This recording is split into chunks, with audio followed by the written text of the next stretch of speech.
Antes de empezar, pues bueno, creo que aquí ya todos me conocen, pero pues mi nombre es Antonia, soy la directora del eje académico. Hola, Doc, no te había saludado.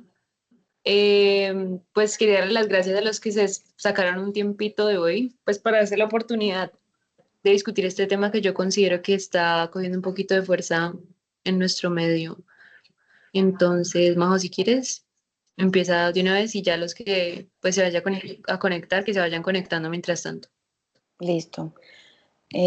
Buenas noches para todos. Para los que no me conocen, mi nombre es María José Gómez, soy médica javeriana y el día de hoy les vengo a hablar sobre trabajo de parto humanizado.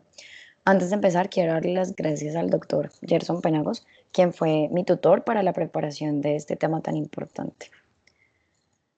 Bueno, los objetivos que tengo para ustedes el día de hoy o bueno, que tenemos para el parto, para el trabajo de parto humanizado es ofrecer a la persona con capacidad de gestar las condiciones simbólicas, técnicas, dotación e infraestructura para una experiencia respetuosa y positiva para el parto, acompañada además de adecuaciones socioculturales que permitan la implementación paulatina entre cada persona que sea partícipe de este proceso.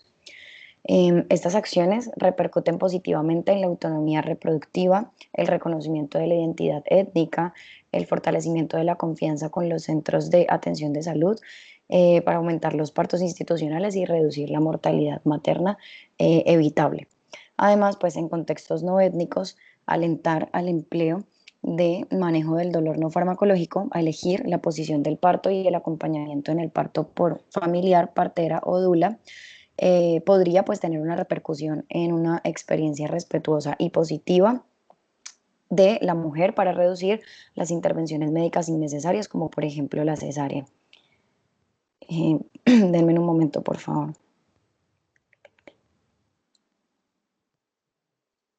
Mm,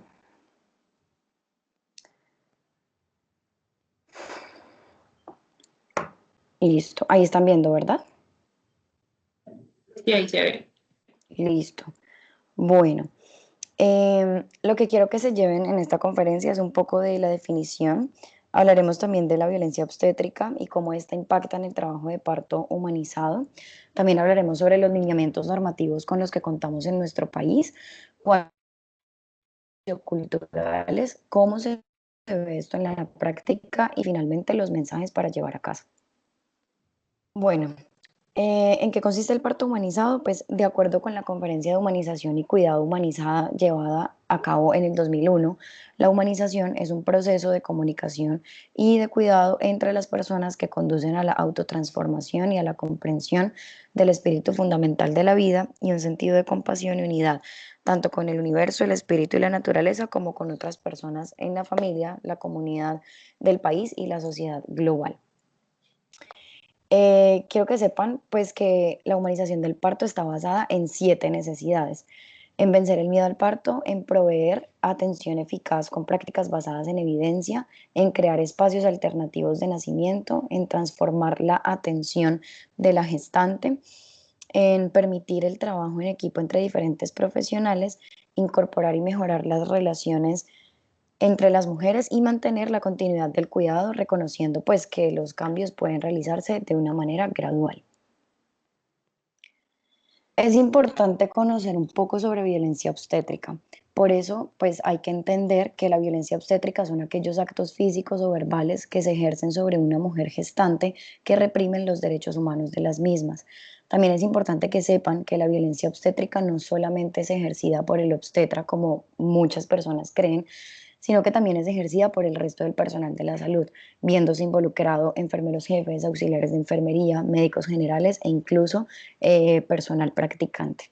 Entonces tenemos que la violencia obstétrica se va a dividir en unas categorías. Tenemos la violencia institucional, la violencia psicológica, la violencia simbólica y la violencia sexual. Dentro de la violencia institucional tenemos aquellas políticas institucionales que limitan los derechos de las mujeres, que no satisfacen las necesidades de la gestante durante el trabajo de parto.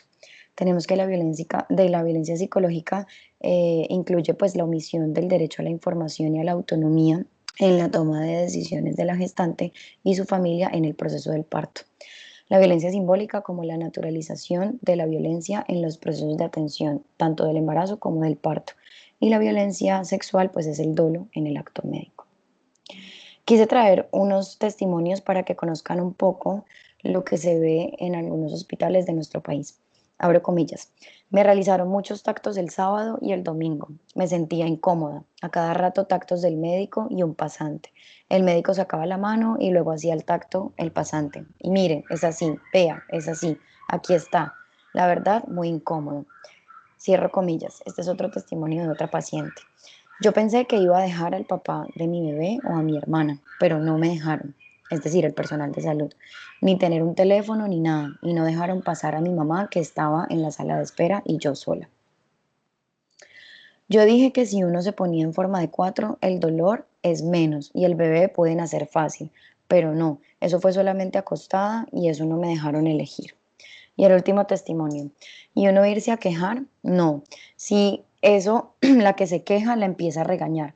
Había una muchacha, parecía primeriza, se quejaba muchísimo y ella gritaba, ay Dios, estos dolores, por favor. A los doctores les daba risa y decían, ay no, mija, ahí sí Dios, pero cuando se ponen a abrir las piernas, ahí sí no es Dios mío, solo que rico. Y vea, acá es lo bueno.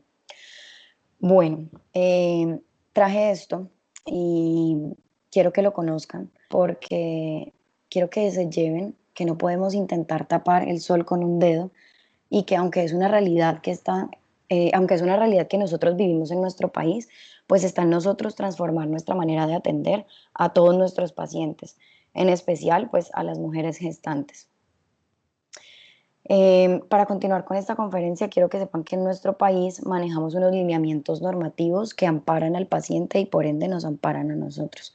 Conocemos la resolución 3280 del 2018, la ley 2244 del 2022 y por último la declaración de fortaleza de 1985, que esta fue dada por la Organización Mundial de la Salud. La resolución 3280 trae consigo la ruta integral de atención en salud materna perinatal. Esta contiene pues unos lineamientos técnicos y operativos para la población materno-perinatal. Tiene unas consideraciones específicas de adecuaciones interculturales para que sean pertinentes a las comunidades étnicas. Entonces, como pueden ver en esta imagen, vamos a tener tres bases de las cuales ellos se van a guiar o nosotros nos vamos a guiar para la atención de un trabajo de parto humanizado. Tenemos en cuanto a la adecuación técnica, la entrega de la placenta, el acompañamiento en la sala de partos y la posición en la atención del parto. En cuanto a la adecuación de dotación e infraestructura, tenemos lo que son los simbolismos, la disposición de los espacios y la sala de atención del trabajo de parto. Y en cuanto a la articulación de los agentes de medicina tradicional, pues tenemos que van a incluir los intérpretes de lenguas originarias y parterías tradicionales. Tenemos entonces la ley 2244, que es otra de las leyes de las cuales nos vamos a guiar, y esta tiene como objetivo reconocer y garantizar el derecho de la mujer durante el embarazo, durante el trabajo de parto, el posparto y el duelo gestacional y perinatal, con libertad de decisión, de conciencia y de respeto, así como reconocer y garantizar los derechos de los recién nacidos. Por último, tenemos la declaración de fortaleza, que fue una normativa que plasmó unas recomendaciones generales y específicas para el trabajo de parto. Y dentro de las recomendaciones específicas les voy a mencionar algunas que me parecieron las más pertinentes que ustedes conozcan, pero pues en sí esto también es una invitación evidentemente para que ustedes lean la resolución 3280 del 2018, la ley 2244 y esta declaración porque son los lineamientos que nosotros debemos seguir para asegurar los derechos de las pacientes durante el trabajo de parto. Entonces tenemos que para el bienestar de la nueva madre, un miembro elegido de su familia debe tener libre acceso durante el parto y todo el periodo postnatal. Además, el equipo sanitario también debe prestar apoyo emocional. Las mujeres que dan a luz en una institución deben conservar su derecho a decidir sobre su vestimenta, tanto la de la paciente como la del bebé que viene pues en camino, la comida, el destino de la placenta y otras prácticas culturalmente importantes. Y por último tenemos que el recién nacido sano debe permanecer con la madre siempre que sea posible. La observación del recién nacido sano no justifica la separación de su madre. pero también debemos entender que hay que individualizar cada caso, dado que hay recién nacidos que evidentemente no salen en adecuadas condiciones y toca separarlos de la madre, pero sí es posible mantenerlas todo el tiempo unidos, pues como el binomio es lo ideal. Y pues que debe recomendarse la lactancia materna inmediata, incluso antes de que la madre abandone la sala de partos. De hecho, en la mayoría de instituciones donde yo tuve la oportunidad de hacer mis rotaciones médicas, no se podía dejar ir al recién nacido o a la madre hasta que el recién nacido tuviera un buen agarre y una buena succión. Esto para garantizar que el recién nacido vaya a obtener de manera adecuada la lactancia materna. Bueno, ay, esto no cambia, ya. En cuanto a las adecuaciones socioculturales, pues para entender un poco sobre esto debemos saber que las acciones para garantizar una atención respetuosa del parto y el nacimiento deben estar enmarcadas desde la garantía de los derechos humanos de las mujeres y por tanto de las autoridades, de las empresas promotoras de salud, de las universidades, las asociaciones de usuarias y usuarios, las organizaciones sociales y de mujeres. Todo esto con el fin de que las mujeres, sus parejas y sus familias puedan vivir esta experiencia vital con un cuidado humanizado, cálido, respetuoso y seguro. Dentro de las adecuaciones socioculturales tenemos tres bases de las cuales nos vamos a guiar, que son la infraestructura, el mobiliario y las herramientas técnicas, el fortalecimiento de capacidades del talento humano, asistencial y administrativo, y la pedagogía integral y diferencial. Mm, Hay unas premisas que quiero que ustedes conozcan, que son unas premisas eh, que se realizaron o que se manejan por expertos en adecuaciones en Chile. No son, digamos, adecuaciones que nosotros tengamos del todo en nuestro país, pero son unas premisas de las cuales nosotros también nos podemos basar para irlas implementando en nuestro sistema de salud. Tenemos que entender también pues que las adecuaciones no son solamente algo físico como adecuar un sitio, es decir, pintarlo, ponerle paisajes, muñecos, sino que también hagamos cambios en cosas que no son tangibles. Entonces tenemos el confort que corresponde al estado o sensación de bienestar de acuerdo a la experiencia de la madre como principal protagonista evidentemente del trabajo de parto, así como el equipo médico. También tenemos la funcionalidad estética y pertenencia cultural que va enfocada pues en la relación usuario-objeto, cuyos diseños además de cumplir con sus funciones prácticas, tienden a provocar una respuesta emotiva pues en los usuarios por medio de una interacción sensorial donde vamos a generar una experiencia de uso más íntima, creando un vínculo más allá de la simple utilidad de los objetos. Tenemos además la asepsia y la higiene, puesto que debemos entender que el diseño médico debe considerar la instancia de su uso en que sería utilizado, de modo que nosotros podamos cumplir con las exigencias de higiene y asepsia necesarias para su implementación. La ergonomía, que son muchas las situaciones demandantes en el ámbito de la medicina que presentan problemáticas sobre ese gasto energético, esa sensación de fatiga, de movimientos repetitivos y de posiciones incómodas para la paciente, dado que para los que hayan tenido la oportunidad de estar en una sala de partos, sabemos que las pacientes durante el trabajo de parto están en su camilla de hospitalización, pero una vez la paciente complete la dilatación y se lleva a la cama del trabajo de parto que nosotros conocemos coloquialmente como burro, sabemos que la paciente definitivamente está en una posición que es incómoda para ella, pero que es cómoda para nosotros.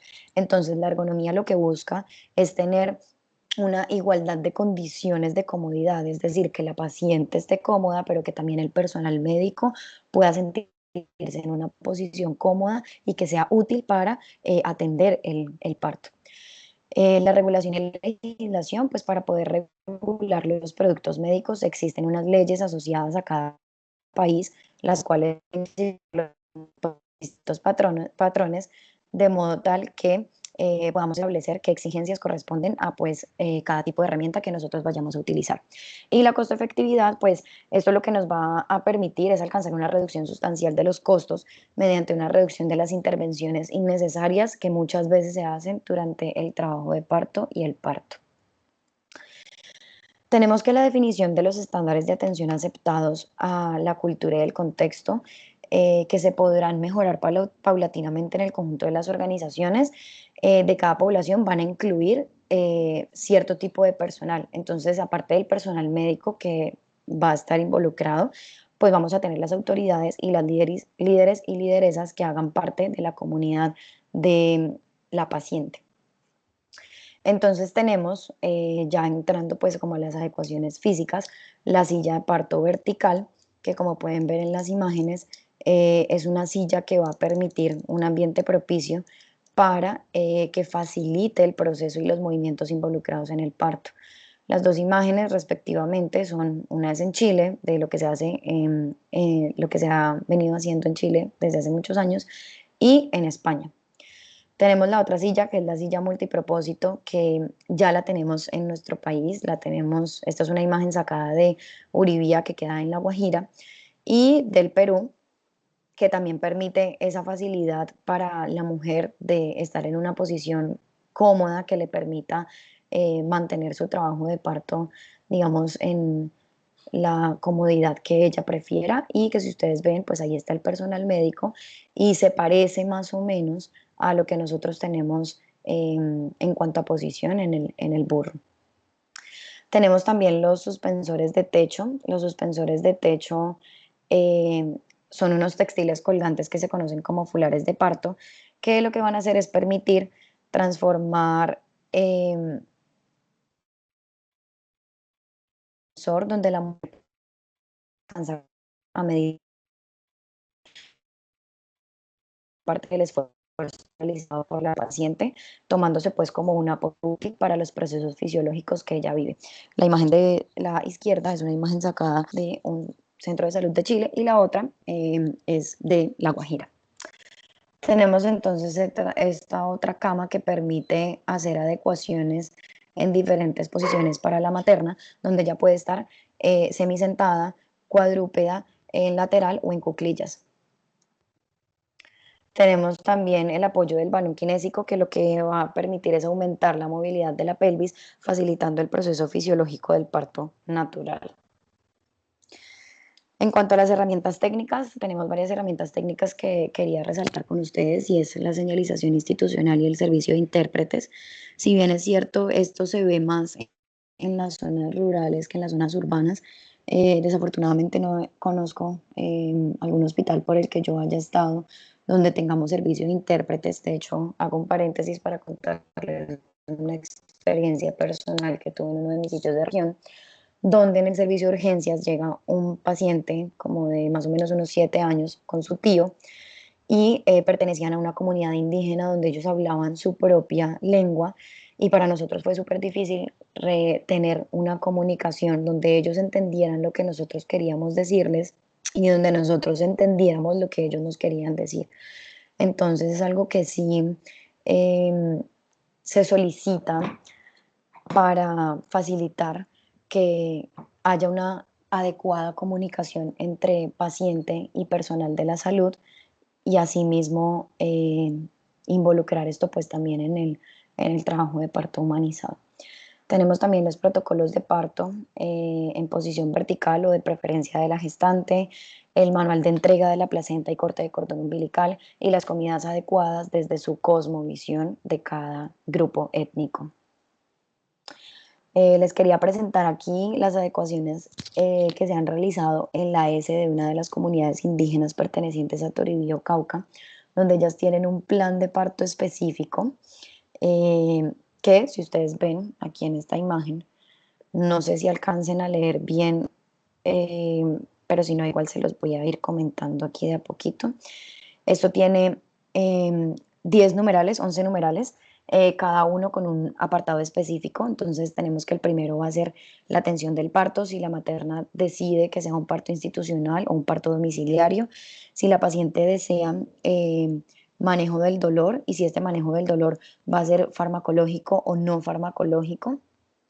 Tenemos el acompañante del parto, ya sea que la madre quiera ser acompañada por su pareja, por su madre, por su sabedora ancestral, por su dula o por otro acompañante que ella refiera.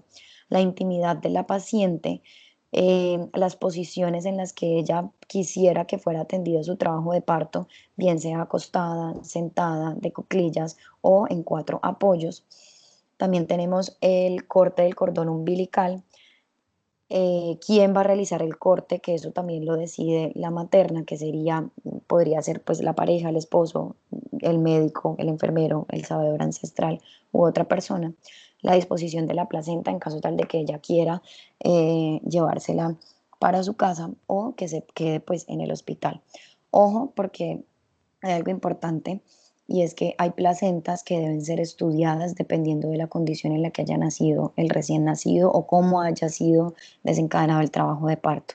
Entonces, esto es algo que también debemos explicarles a las pacientes para que ellas sepan que aunque están en su derecho, también hay algunas excepciones donde digamos que estos casos no se pueden realizar. Y en caso de que la materna haya escogido su trabajo de parto en casa, si la paciente se llegara a complicar, ella tiene la decisión de escoger si va a ser o no remitida a un hospital y si va a ser remitida, si esta paciente o si le podemos garantizar ese transporte para ser llevada a un hospital o a un centro de salud. Además de que también se les explican los signos de alarma por los cuales ella debe consultar al servicio de urgencias.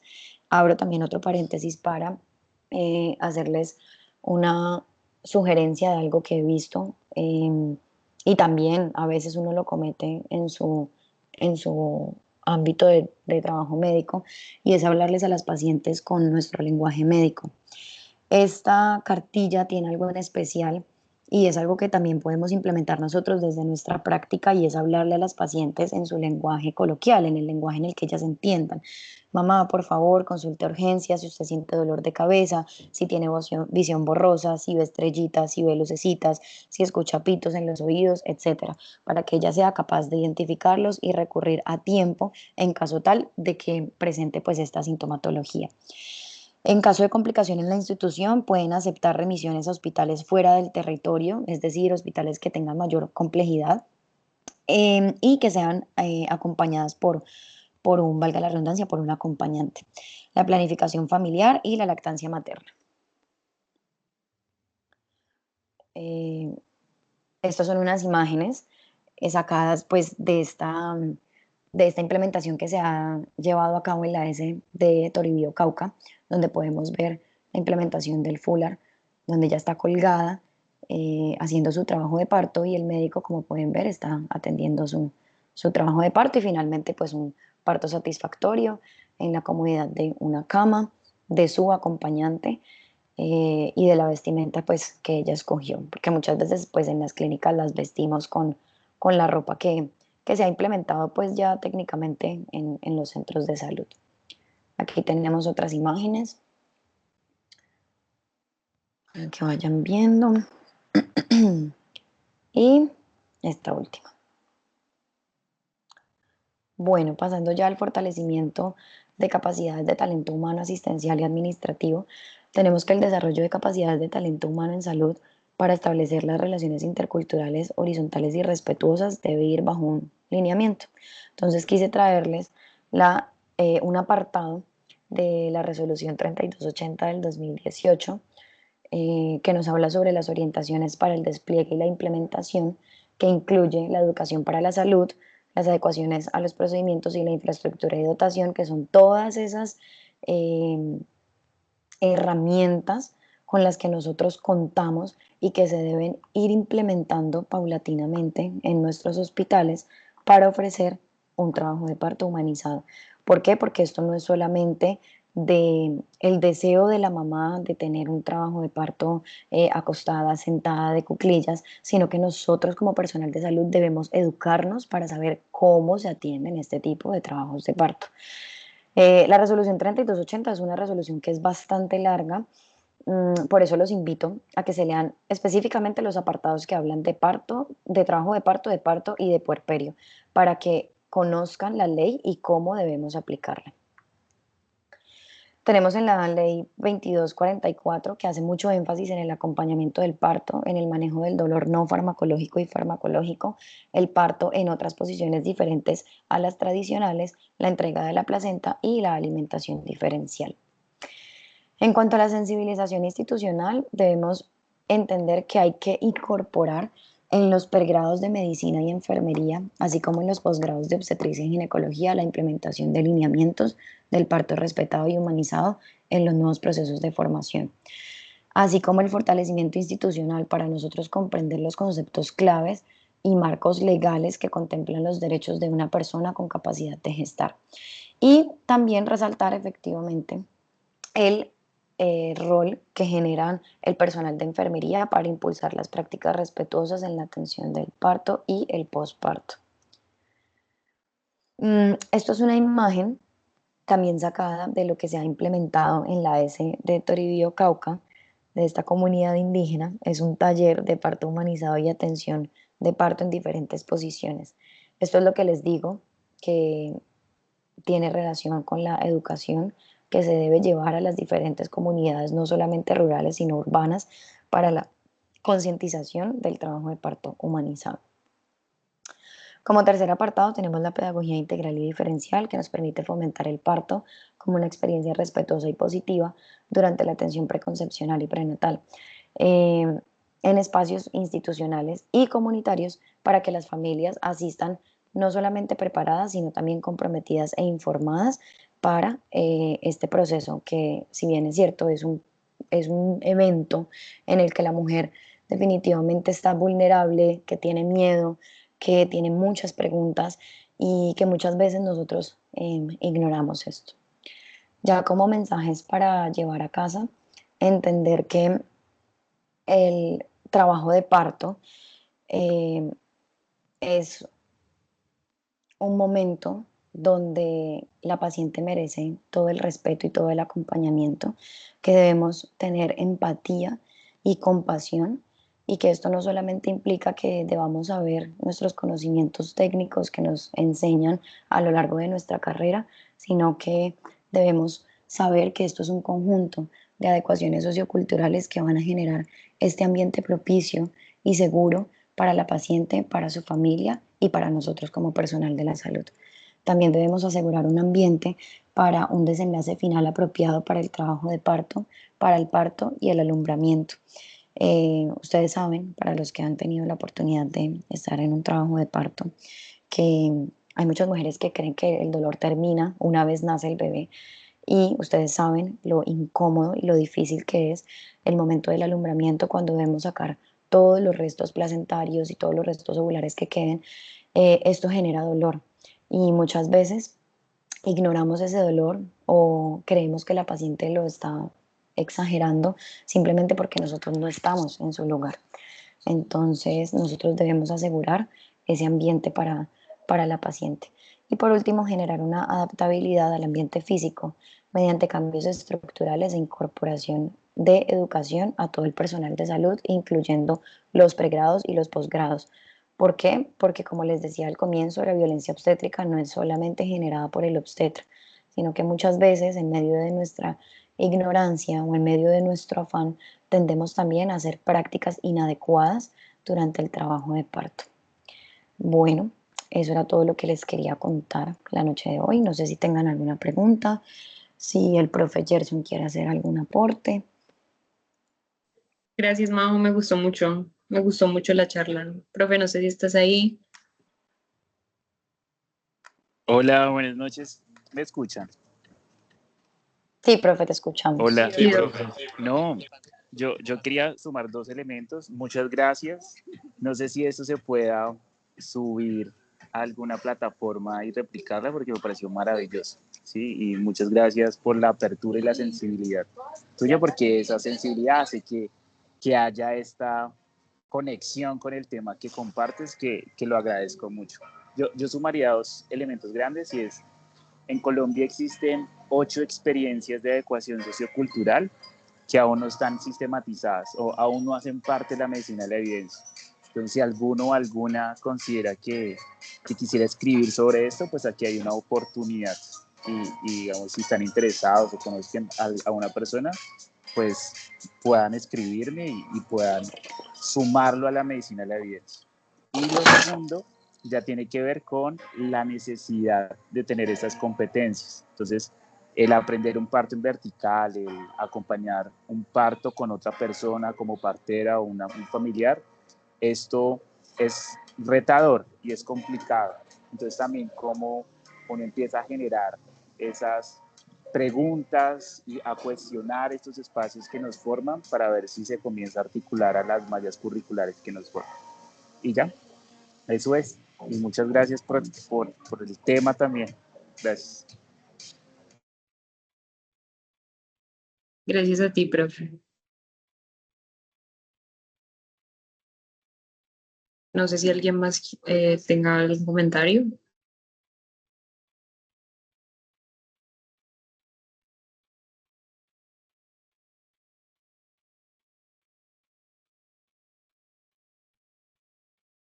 Bueno, si no hay ningún otro comentario, yo creo que podemos dar por terminada la charla. Igualmente, pues como les dije, pues gracias por sacar el tiempo.